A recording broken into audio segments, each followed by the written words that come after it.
नमस्कार, मैं नवीन जायसवाल 4 PM राजस्थान में आपका स्वागत है। बीजेपी ने जब से टिकट जारी किए हैं पहली लिस्ट के, तब से पार्टी में बवाल मचा हुआ है। पार्टी ने 41 सीटों पर टिकट जारी किए थे। उनमें 40 सीटें वो थी जिन पर पिछली बार पार्टी हारी थी, और इनमें कुछ सीटें तो ऐसी है जिस पर वो लगातार हारती नजर आ रही है। इन सीटों को जीतने के लिए बीजेपी ने दांव चला अपने सांसदों पर। 7 सांसदों को भी मैदान में उतारा, मगर उसके बाद पार्टी में बवाल मच गया, क्योंकि पार्टी ने जो 41 सीटों पर टिकट दिए थे उनमें 29 नए चेहरे उतारे थे। तो जिनके टिकट कटे वो खफा हो गए, वो बागी हो गए। लगातार ऐसी खबरें आ रही है, रोज एक नया बागी मैदान में उतरता जा रहा है। अब तक 6 से ज्यादा बागियों ने चुनाव लड़ने की घोषणा कर दी है। इनमें ज्यादातर वसुंधरा राजे के समर्थक हैं। जैसा कि माना जा रहा है कि बीजेपी का आलाकमान वसुंधरा राजे को साइडलाइन करने की कोशिश कर रहा है, तो उससे भी जोड़कर देखा जा रहा है। और जब वसुंधरा राजे के समर्थक बागी होकर चुनाव लड़ने की घोषणा कर रहे हैं, तो ये सवाल भी उठ रहा है कि क्या वसुंधरा राजे ने उनको हरी झंडी दे दी है। क्या चल रहा है बीजेपी में इन दिनों, क्यों हो रही है इतनी बगावत? इस पर बात करने के लिए हमारे साथ मौजूद है राजस्थान के वरिष्ठ पत्रकार जगदीश शर्मा जी। शर्मा जी, स्वागत है आपका। मैं अपने दर्शकों को बता दूं कि आप पिछले 5 दशक से राजस्थान में और दिल्ली में पत्रकारिता कर चुके हैं, और इन 5 दशकों में आपने कई चुनाव देखे होंगे। आपका लंबा चौड़ा अनुभव है। बीजेपी में जो इन दिनों चल रहा है, इतनी बड़ी पैमाने पर बगावत, अभी तो सिर्फ 41 टिकट ही जारी हुए हैं। क्या लगता है आपको, क्या वजह है? वजह तो जायसवाल जी बिल्कुल साफ है कि जिन लोगों की अपेक्षा थी टिकट प्राप्त करने की वहां उनको मिला नहीं है। और जैसा आप ही अपनी प्राइमरी इंट्रोडक्टरी बातचीत में बता रहे थे कि 41 लोगों की जो लिस्ट जारी हुई है प्रथम चरण की, वो उसमें ज्यादातर वसुंधरा विरोधी हैं, ऐसा माना जाता है। तो वसुंधरा राजे के समर्थकों के टिकट कटे, ये तो मुद्दा एक है। दूसरा मुद्दा यह है कि ये वो सीटें हैं जिन पर अभी तक भारतीय जनता पार्टी या तो जीत नहीं पा रही थी, या 3-3 बार लगातार हारी है। पिछली बार के जो सीटें हैं उन सीटों पर ये वो सीटें हैं जहां से कि जीत नहीं हुई है इनकी, मतलब हारे हैं सीटें। तो ऐसी सीटों को डी कैटेगराइज कर रखा है, डी कैटेगरी में डाल रखा है बीजेपी ने। और सबसे पहले वो डी कैटेगरी की सीटों पर कैंडिडेट अनाउंस किए, जिन पर जो जो सीटें जीतने के उसकी थी, जैसे जयपुर में विद्याधर नगर है, या बस्ती है, सवाई माधोपुर है। ये इस तरह की सीटें थी जो बहुत स्ट्रांग बीजेपी की भी मानी जाती हैं। और निर्दलीय कभी कभी जीतते हैं यहाँ से, क्योंकि झगड़ों में फंसती है। न कांग्रेस का कैंडिडेट जीतता है, न भारतीय जनता पार्टी का, और कोई निर्दलीय जीत जाता है, कोई विद्रोही जीत जाता है। तो ये ऐसी सीटें हैं। और इनमें बीजेपी ने ज्यादातर उन लोगों को वापस मैदान में उतारा है जो पिछले चुनाव में विद्रोही के तौर पर भारतीय जनता पार्टी के खिलाफ ही लड़े थे, और उसके बाद उन्होंने पार्टी ज्वाइन कर ली थी, जीत गए थे या जो कुछ भी हुआ था। ये है सीन, नवीन जी। इतनी बड़ी संख्या में बगावत हो रही है। बीजेपी के नेता ही जो पार्टी से जुड़े रहे लंबे समय तक, वो बगावत कर रहे हैं, पार्टी को चुनौती दे रहे हैं, पार्टी के अधिकृत प्रत्याशी को चुनौती दे रहे हैं, और चुनाव मैदान में ताल ठोक रहे हैं। तो बीजेपी का संगठन कहाँ है? वो उनको कंट्रोल क्यों नहीं कर पा रहा है? नहीं, ये जो जो लोग भी विद्रोह कर रहे हैं या इतना विरोध कर रहे हैं जो टिकट जारी हुए हैं उनका, वो संगठन के नेताओं के पास ही तो आ रहे हैं, या भारतीय जनता पार्टी के दफ्तर पर। जनता पार्टी के, बीजेपी के दफ्तर पर जो भीड़ जुटी हुई है, जो इतने लोग आ रहे हैं, ये वही हैं विरोध करने वाले, या नई सीटों पर जो सीटें अभी तक डिक्लेयर नहीं हुई है, बची हुई सीटों के ऊपर टिकट मांगने के लिए। तो ये भारतीय जनता पार्टी के प्रति लोगों का आकर्षण कांग्रेस से थोड़ा ज्यादा है, तो वो ज्यादा ही लोग आएंगे निश्चित तौर पर। और उनको भारतीय जनता पार्टी के नेताओं को संतुष्ट करना पड़ेगा। इस काम में राजस्थान के प्रभारी अरुण सिंह और स्टेट प्रेसिडेंट सीपी जोशी से लेकर सारे लोग लगे हुए हैं, इनको अलग अलग टास्क दी गई है, जो नीचे नेता दूसरे हैं उनको, कि इनको किसी तरीके से संतुष्ट कर कर भेजा जाए। ये माहौल चल रहा है। झुंझुनू के अंदर राजेंद्र बाबू ने, जिनको पिछली बार चुनाव लड़े थे और टिकट कट गया, उन्होंने पार्टी के प्रत्याशी बबलू चौधरी को कहा कि वो आपराधिक पृष्ठभूमि का व्यक्ति है, उसको पार्टी ने टिकट दे दिया। किशनगढ़ में विकास चौधरी ने, जिनका टिकट भागीरथ चौधरी के कारण कट गया, बगावत का ऐलान कर दिया, चुनाव प्रचार भी शुरू कर दिया है। उन्होंने भी आरोप लगाया कि पार्टी ने पैसे देकर टिकट बेच दिया। नगर में अनीता सिंह ने, उन्होंने अब पार्टी पर आरोप लगाया कि धोखा दिया है पार्टी ने। ये वो नाम है जो पार्टी पर हमला कर रहे हैं सीधे सीधे, और बीजेपी का संगठन इन्हें मैनेज नहीं कर पा रहा है। देखिए, ये अब आरोप तो कई तरीके के लग जाएंगे इसमें, पैसे लेकर टिकट दे दिया दूसरे को, ये कर दिया। टिकट तो असल में बीजेपी की जो सीईसी है, इलेक्शन कमीशन जो उनका है अपना पार्टी का, उन्होंने जो टिकट फाइनल किए हैं, टिकट तो उनको मिले। अब इसमें पैसा खाने की बात कहाँ से आ गई मेरे समझ में आती नहीं है। लेकिन आरोप लगाने में किसी का क्या जा रहा है, आरोप तो लग ही रहा है। और एक सीट पर नहीं बल्कि कई सारी सीटों के ऊपर ये आरोप लगे हैं। कई सारी सीटों, जैसा आपने ही बताया, नगर में अनिता सिंह जो है वो बोल रही हैं ऐसा, क्योंकि उनको पहले से ही आश्वस्त किया हुआ था, उनको ये कहा हुआ था कि वो तैयार रहें, उनको चुनाव लड़ना है, तो उन्होंने तैयारी शुरू कर दी। कुछ दिन पहले, एक दो महीने पहले से ही वो उन्होंने अपने क्षेत्र में घूमना शुरू कर दिया। इसमें काफी पैसा भी उन्होंने लगा दिया, गाड़ियां वगैरह का इंतजाम किया, कार्यकर्ताओं का कुछ तो इंतजाम किया, उनको सबको काम पे लगाया। तो ये सब में पैसा भी खर्च होता है। निश्चित तौर पे ऐसे लोगों को ज्यादा कष्ट हो रहा है जिन्होंने पहले से तैयारी कर ली थी, काफी पैसा अपनी तरफ से लगा भी दिया उन्होंने चुनाव लड़ने के लिए, और फिर उनका टिकट कंफर्म नहीं हुआ। कई सारी सीटें इसमें, जो झुंझुनू भी आप बता रहे हैं वो भी है, जालौर भी है, इस तरीके की बहुत सारी सीटें हैं। आपने देखा होगा जालौर में जो सांसद देवजी पटेल के खिलाफ तो वायलेंट प्रोटेस्ट हुआ था, बाकायदा उनकी गाड़ी वाड़ी को तोड़ दिया। तो ये सारी चीजें फेस करनी पड़ेंगी अब बीजेपी के इन कैंडिडेट्स को। और अभी तो आप देखिए, जब आगे और लिस्टें आएंगी, 41 ही आई है ना, 200 की लिस्ट आने वाली है, तो अभी और लिस्टें जो एक आए, दो आए, तीन आए, जितनी भी आए, वो जैसे जैसे लिस्टें आएंगी वैसे वैसे ये प्रतिरोध और बढ़ेगा, और ये ज्यादा संकट पैदा करेगा पार्टी के लिए। तो पार्टी को बड़ी संख्या में ऐसे नेताओं की जरूरत पड़ेगी जो इस संकट से निपटने और इसको शांत कराने में योगदान दे सकें, कर सकें कुछ काम। ये बात है नवीन जी। पार्टी ने भरोसा दिलाया, जिनको 5 साल तक काम कराया, उनसे पैसे खर्च करवाए, संगठन का काम करवाया, और उसके बाद उन्हें टिकट नहीं दिया। अब आगे वो भरोसा कैसे करेंगे? और भरोसा दिलाने के लिए बीजेपी के पास ऐसे कौन से नेता है जिन्होंने भरोसा पहले दिया था और जो अब भरोसा देंगे? ये बड़ा संकट का काम है कि इस तरीके से भरोसा देकर टिकट के लिए मना करने पर जो आक्रोश पैदा हो रहा है, जो आक्रोश पैदा होता है लगातार, उसको कैसे निपटा जाए, ये संकट का काम है। निश्चित तौर पर पार्टी को हो सकता है कि कुछ समय बाद या अगली लिस्टें आएंगी, उसके बाद अपने हेडक्वार्टर को पुलिस से प्रोटेक्ट कराना पड़े, यहाँ तक भी नौबत आ सकती है। आपने कहा कि इनको मैनेज करना बड़ा मुश्किल काम है। इनमें ज्यादातर जो समर्थक हैं वो वसुंधरा राजे के समर्थक हैं, जिनके टिकट कटे और जिन्होंने बगावत का अभी तक ऐलान किया है।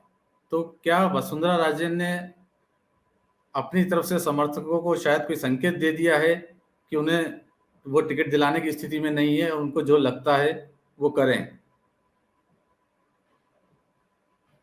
देखिए, वसुंधरा राजे क्या कर सकती है इसमें, उसके समर्थकों के टिकट कटे हैं, तो समर्थक उनके पास आए हैं, बात कर रहे हैं उनसे कि भाई ये क्या करें, अब हम बताओ। तो वो यही तो कह सकती हैं कि पार्टी के जो नेता हैं, जो पदाधिकारी हैं, उनसे जाकर आप बात करिए। और फिर वो पार्टी मुख्यालय पर पहुंचते हैं और वहां उत्पात मचाते हैं, जैसा भी उनका प्रदर्शन का तरीका है। लेकिन ये नौबत बड़ी खतरनाक है, और ऐसा नहीं है कि सारे वसुंधरा राजे के समर्थक ही हैं, इसमें बहुत सारे इंडिपेंडेंट भी हैं, अपनी तरफ से ही आ रहे हैं।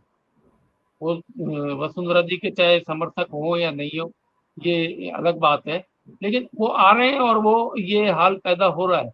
अभी आज चौथा दिन हो गया है इस बात को, लेकिन चौथे दिन भी वो विरोध का जो स्वर है वो शांत नहीं पड़ा है और अभी भी विरोध जारी है। जब ये वसुंधरा के समर्थक हैं, उसके बावजूद पार्टी ने पहले टिकट देने में भी शायद चर्चा हुई है, नहीं हुई है, वो तो पब्लिक डोमेन में नहीं है, मगर इन लोग बागियों को मनाने में भी क्या वसुंधरा की कोई भूमिका पार्टी आगे कर सकती है? ऐसा लगता तो नहीं है। ये तो पार्टी के नेताओं के ऊपर निर्भर करता है कि वो लगी हुई आग को किस तरीके से बुझाते हैं। वसुंधरा से भी कांटेक्ट किया जाना चाहिए पार्टी को, इसमें दिक्कत क्या आ रही है? क्योंकि वसुंधरा ने अभी तक पार्टी को न तो छोड़ा है, न उन्होंने मना किया है, वो अपने काम में लगी हुई हैं। तो पार्टी के नेताओं में भी ऐसा ईगो की क्या जरूरत पड़ी? पार्टी के नेताओं को जाकर वसुंधरा से कहना चाहिए कि आपके समर्थक रहे हैं और आपके साथ काम करते हैं, हो सकता है आपकी बात ये मान जाए, तो इनको शांत करिए। मुझे नहीं खबर है कि अभी तक पार्टी ने ओवरऑल वहाँ के जो सेक्रेटरीज हैं, उपाध्यक्ष हैं, अध्यक्ष हैं, इन सारे नेताओं ने मिलकर और उन समर्थकों को शांत कराने के लिए वसुंधरा राजे जी से कांटेक्ट किया है। अरुण सिंह जो हैं, जो प्रभारी महामंत्री हैं राजस्थान के भारतीय जनता पार्टी के, वो पहले दिन जरूर गए थे नरपत सिंह राजवी से मिलने उनके घर पर, क्योंकि नरपत सिंह राजवी एक बड़े राजनीतिक परिवार से अपनी रिप्रेजेंटेशन है, तो इसलिए उनके यहाँ जरूर गए थे। उसका भी कारण ये था कि एक स्थानीय अखबार ने उनका इंटरव्यू छाप दिया था और वो बहुत तीखा इंटरव्यू था जिसमें कि राजवी की प्रतिक्रिया आई थी। तो वो इतनी तीखी थी कि उसके लिए अरुण सिंह को खुद उनके घर पर जाना पड़ा और जाकर उनको समझाना पड़ा। तो वो होकर तो शांत होकर तो बैठ गए। हो सकता है कि इसमें पॉसिबिलिटी ये हो कि उनको या उनके परिवार से किसी उनके बच्चों में उनके परिवार के किसी सदस्य को किसी दूसरे स्थान से टिकट दिया जाए, यानी कि राजवी साहब की पुरानी कॉन्स्टिट्यूंसी रही है चित्तौड़गढ़, वहां से दिया जा सके, या उनका गृह नगर है, गृह जिला जो है वो बीकानेर है, तो बीकानेर से दिया जाए। तो हो सकता है राजवी जी खुद नहीं लड़े, उम्र का भी थोड़ा तकाजा हो सकता है, तो उनके सुपुत्र जो राजनीति में है वो चुनाव के मैदान में उतारे जाएं और उनके लिए बीकानेर या चित्तौड़ से टिकट मिल सकता है। ये अभी पॉसिबिलिटी है बनी।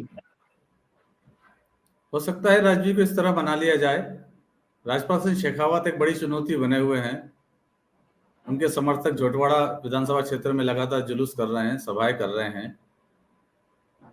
पार्टी ने जिस तरह से जो 41 की लिस्ट आई है उसके अंदर 10 ऐसे लोगों को चुनाव टिकट दिया है जो पहले बीजेपी के खिलाफ लड़ चुके हैं। इनमें से 8 तो ऐसे हैं जिन्होंने 2018 में ही बीजेपी के खिलाफ चुनाव लड़ा। तो कहीं बागियों की हिम्मत इसीलिए तो नहीं बढ़ गई है कि पार्टी तो बागियों को ले लेती है, 25, 30, 40 हजार वोट लेकर आ जाएंगे, तो हो सकता है इस बार नहीं भी जीते तो अगली बार तो बीजेपी को टिकट देगी सही। देखिए, जो इतने बड़े नेता हैं जिनका कि अपना खुद का वोट बैंक है, खुद का मतदाताओं के बीच में अच्छा आधार है, वोट ले सकते हैं भले ही निर्दलीय खड़े हों, तो उन लोगों को तो भारतीय जनता पार्टी शांत कराने या ऐसा कुछ काम करेगी। लेकिन जो लोग बिना किसी बेस के केवल बीजेपी के नाम पर या बीजेपी के टिकट पर चुनाव लड़ने की महत्वाकांक्षा रखते रहे हैं या रखते हैं अभी भी, तो वो लोगों को पार्टी जो है मनाने की भी तोहमत नहीं लेगी, क्योंकि वो वोट तो खराब करने वाले हैं नहीं। लेकिन जिन लोगों को वोट खराब करने की क्षमता के रूप में देखा जाएगा, उन लोगों को पार्टी जरूर मनाने की कोशिश करेगी, क्योंकि अगर किसी एक कॉन्स्टिट्यूंसी में 30 से 40 हजार वोट कोई आदमी ले जाता है इंडिपेंडेंट या सामने लड़कर अपनी पार्टी के वोटों को खराब कर दे, तो ये बीजेपी के लिए बड़ा संकट माना जाएगा। और इस संकट से निपटने के लिए जरूरी है कि उसको बिठाया जाए, इसी तरीके से मनाया जाए, और जहां संभव है वहां टिकट में उनको एडजस्ट किया जाए आसपास की सीटों में कहीं। तो ये कोशिश चलेगी अभी तो। अभी जब और लिस्टें आएंगी भारतीय जनता पार्टी की, ये वहां तक ये कोशिश चलेगी। जी नवीन जी।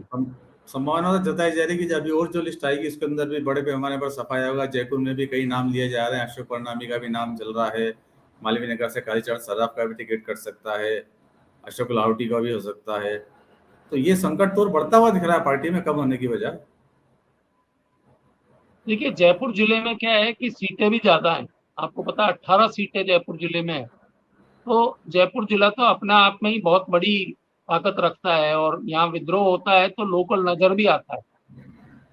पॉलिटिकल पार्टीज के ऑफिसेज के अलावा यहाँ पर मीडिया की प्रेजेंस भी है, तो वो सामने पब्लिक के बीच में भी काफ़ी उसकी उपस्थिति दिखाई देती है। लेकिन जो बड़े जिले हैं, बड़े डिविजनल हेडक्वार्टर है, जैसे जोधपुर हुआ या कोटा हुआ, वहां पर भी ये संकट जो है ना खड़ा होने वाला है। आपको ध्यान है, अभी कल ही जो है मैंने पढ़ा है कि जो कोटा के पुराने एमएलए रहे हैं राजावत भवानी सिंह जी, वो उन्होंने तो अभी पहले ही कह दिया टिकट की घोषणा होने से पहले ही कि अगर मुझे टिकट नहीं दिया तो मैं तो निर्दलीय लड़ूंगा, आज ही घोषणा कर रहा हूँ। तो ऐसा भी कम करते हैं लीडर। या तो ये धमकाने का पार्ट कहा जा सकता है कि ये धमकाया गया है इसलिए इस तरीके की बात कर रहे हैं। और बहुत सारी जगह पर ये है कि नेताओं के ऊपर बातचीत हुई है, टेलीफोन पर बात हुई होगी, कुछ और तरीके से कहा सुनी हुई होगी। केंद्र में जो है अपने अपने समर्थक नेताओं से भी कांटेक्ट किया गया होगा कि भाई ये इस तरीके से कैसे होगा। तो जब वसुंधरा राजे की ही नहीं सुनी जा रही है तो सीधे उनकी बात को तो कैसे सुना जाएगा, ये मेरे समझ में आने नहीं आती है ये जो आपने बोला लाडपुरा से जो भवानी सिंह राजावत की बात आप कर रहे थे, ऐसा ही एक वाकया कल अजमेर में भी हुआ है। अजमेर में भी वासुदेव देवनानी का टिकट कटवाने के लिए गजेंद्र सिंह शेखावत के सामने प्रदर्शन हुआ और मांग की गई कि यहाँ भी चेहरा बदला जाए। सुभाष काबरा के समर्थक थे, उन्होंने भी यही बात कही कि यदि चेहरा नहीं बदला तो फिर वो तय करेंगे। मतलब टिकट मिलने से पहले पार्टी को धमकियां मिल रही है इस तरह ऐसा लग रहा है कि प्रदेश में नेतृत्व या तो विफल हो गया है या कंट्रोल नहीं कर पा रहा है। बीजेपी इन चीजों को अब संभाल नहीं पा रही है। देखिए, ये मैं आपको बता रहा हूँ ना कि इस बार चूंकि भारतीय जनता पार्टी के जीतने की संभावना ज्यादा नजर आ रही है, इसलिए उससे जुड़े हुए जो नेता हैं, वो जो महत्वाकांक्षी नए खड़े हो गए हैं, उनको भी धमकी दे रहे हैं। जो आप मामला बता रहे हैं देवनानी जी 5वीं 6ठी दफे, शायद इसको मेरे को एग्जैक्ट नहीं, शायद 6ठी दफे चुनाव लड़ने की तैयारी में है और वो अभी भी जीतने की हालत में। उसका कारण ये है कि अजमेर की वो सीट जो है वो सिंधी बाहुल्य मतदाताओं की सीट है, और देवनानी अकेले ऐसे प्रतिनिधि है सिंधी के रूप में लड़ते हैं वहां। और भी लड़ जाते हैं एक आध, लेकिन उनको बड़ा समर्थन प्राप्त है। भारतीय जनता पार्टी के वो नेता हैं, बहुत अच्छे नेता हैं, पुराने मिनिस्टर रहे, एजुकेशन उन्होंने संभाला है, एजुकेशन का डिपार्टमेंट। और आरएसएस और वीएचपी, इन दोनों का भी उनको बहुत अच्छा समर्थन है। वो अखिल भारतीय विद्यार्थी परिषद के एक जमाने में नेशनल सेक्रेटरी होते थे देवनानी जी, तो वो तभी से ही पार्टी की एक्टिविटीज में बहुत सक्रिय हैं। और इसलिए उनको हो सकता है कि उस एरिया में जो दूसरे और कैंडिडेट महत्वाकांक्षा रखते हैं, उन्होंने ये बात कही हो कि हम इनको काटो, नहीं तो उनका तो नंबर ही नहीं आएगा। फिर अगर एक ही कैंडिडेट 6 बार चुनाव लड़ेगा तो नया नेतृत्व नहीं उभरेगा, और जो दूसरे लोग पार्टी के लिए काम कर रहे हैं उनको मौका ही नहीं मिलेगा। तो ऐसी सूरत में जो है धमकी देने वाले तो आ सकते हैं, मैं मानता हूँ इस बात। ऐसी स्थिति में जब मैं आखिरी सवाल आपसे है, ऐसी स्थिति में जब बड़ी क्लोज लड़ाई मानी जा रही है भाजपा और कांग्रेस के बीच में राजस्थान में, बगावत का यही स्तर अगर आगे भी रहता है तो बीजेपी के लिए कितनी बड़ी चुनौती साबित हो सकता है? देखिए, ये इस तरह का जो विरोध है वो तो चुनौती तो होता ही है पार्टी के लिए, उसको निपटना मुश्किल होता है। कई दफे तो नाम वापस लेने, अभी तो कोशिश सबसे पहले भर भी देते हैं, मान लीजिए विद्रोही लोग विद्रोह करके और टिकट के लिए भर देते हैं, वहां तक भी संभव है। लेकिन कोशिश करती है पार्टी नेताओं को भेजकर, कुछ सीनियर लोगों को भेजकर, उनके परिचितों को भेजकर या रिश्तेदारों के माध्यम से कोशिश करती है कि पहले तो ड्यू डेट पर ही विड्रा कर लें। अगर विड्रा नहीं कर पाए तो उनसे ये घोषणा करवाते हैं कि ये उनके समर्थन में बैठ गए। इस तरह की भी कोशिश की जाती है। लेकिन ये बात मैं जो बता रहा हूँ आपको कि जो अति महत्वाकांक्षा भारतीय जनता पार्टी के टिकट पाने की बढ़ रही है जैसे जैसे, वो उतना ही बड़ा विद्रोह करेगी। जगह जगह करेगी। और न केवल भारतीय जनता पार्टी के, कांग्रेस के जब टिकट आना शुरू होंगे, उनकी लिस्टें आएंगी, उनके कैंडिडेट घोषित होंगे, तो कांग्रेस के दफ्तर पर भी आप ऐसी भीड़ देखेंगे, वहां भी वायलेंट जो प्रदर्शन है वो सब आपको देखने को मिलेगा। ये तो प्रकृति है और हर जगह होता है, ऐसा नहीं कि राजस्थान में हो रहा है, दूसरे राज्यों में भी ये घटनाएं होती हैं। आपको ध्यान है कि मध्य प्रदेश में जो कैंडिडेट घोषित किए गए थे तब वहां तो 200 के करीब कैंडिडेट घोषित हो गए हैं। तो 200 कैंडिडेटों के बीच में जो विरोधी हैं या वही महत्वाकांक्षा वाले लोग काफी विद्रोह कर रहे हैं। पार्टी के ऑफिस पर भी प्रदर्शन हुए हैं, खूब बड़ी मात्रा में लोग जमा हो गए हैं और उन्होंने विरोध में नारे लगाए, बम फूटे हैं वहां उस तरीके के पटाखे वाले। तो ये सारा विद्रोह करने का तरीका अडॉप्ट किया जा रहा है, आगे भी किया जा सकता है। धन्यवाद जगदीश शर्मा जी, हमसे बात करने के लिए, 4PM राजस्थान को समय देने के लिए। तो जैसा कि आपका मानना है, इस तरह की घटनाएं अब लगातार बढ़ती जाएंगी। जैसे जैसे टिकट आगे आते जाएंगे, विद्रोह होता जाएगा, और ये विद्रोह का सामना सिर्फ भाजपा नहीं, कांग्रेस को भी करना पड़ेगा। 4PM राजस्थान को देखते रहिए, चैनल को सब्सक्राइब कीजिए और इसके वीडियो के लिंक को ज़्यादा से ज़्यादा शेयर कीजिए। यही हमारा आपसे अनुरोध रहता है। नमस्कार।